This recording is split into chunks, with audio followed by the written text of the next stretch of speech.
Bienvenue au Starter du jour pour bien démarrer sa journée. Aujourd'hui, la puissance de la douceur. La Bible nous dit qu'une langue douce peut briser des os. Elle peut faire fléchir littéralement des princes. Et je crois vraiment à la puissance de la douceur. Je me souviens, lorsqu'il y a maintenant pas mal d'années de ça en arrière, lorsque j'étais vendeur dans un magasin, il arrivait parfois que des clients arrivent et se mettent à hurler. Et ils pensaient que par leur colère, ils allaient obtenir ce qu'ils désiraient.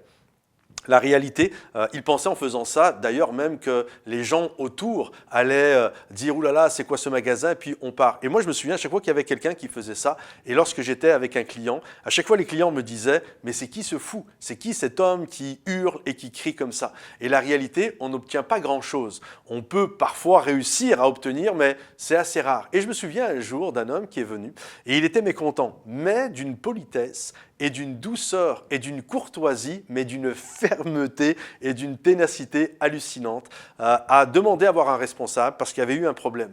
Et là, par juste la gentillesse, mais avec beaucoup également de ténacité, mais tout le temps en étant extrêmement courtois, cet homme à la fin a réussi à obtenir tout ce qu'il désirait, en tout cas ce qui était correct qu'il puisse avoir. Et j'aimerais vous dire, des moments où on pense que la colère, faire peur et toutes ces choses-là fonctionnent. Oui, ça peut marcher de temps en temps. Déjà, ça ne reflète pas la gloire de Dieu quand on fait ça, mais je crois qu'il n'y a rien de plus puissant.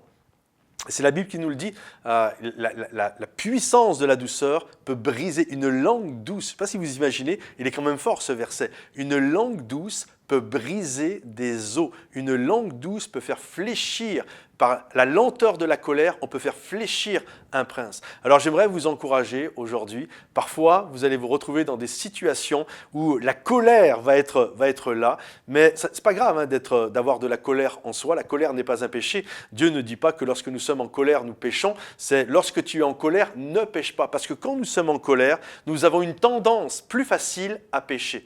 Mais la Bible nous encourage à littéralement, par la lenteur de la colère, par une langue douce, même si nous dénonçons une injustice, même si nous dénonçons des choses qui ne sont pas correctes, que nous sachions toujours le faire avec la puissance de la douceur. Et je crois vraiment que ça va faire une différence. Alors si aujourd'hui vous vous retrouvez dans une situation semblable, souvenez-vous de ce que je viens de vous partager. Que Dieu vous bénisse les amis et à bientôt. Bye bye.